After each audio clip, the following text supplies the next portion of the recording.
В селе Крест-Хальджай Тампонского района в 2013 году по инвестиционной программе ГУП ЖКХ построена котельная, запуск которой состоялся в ноябре того же года. Но прошедшая зима показала, что строительство нового объекта, возведенного в кратчайшие сроки, не было доведено до конца.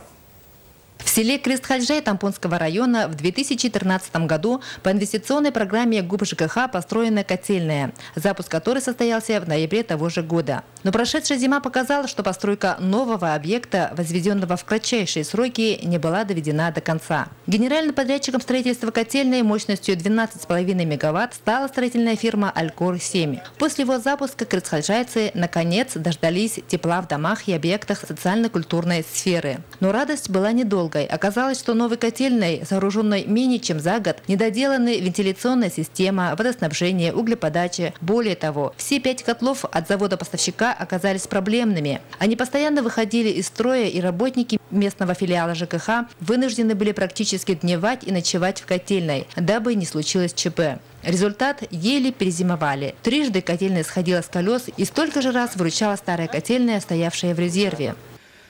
И на сегодняшний день мы не можем подготовить эту котельную к отопительному сезону, так как ГУП ЖКХ не расплатилась с подрядчиком. А подрядчик говорит, за выполненные работы, если нам не оплатят, мы даже не будем приступать делать эту работу. В свою очередь, подрядчикам выставлена претензия к заводу-изготовителю данной котельной. И они только обещают выехать к нам к концу августа.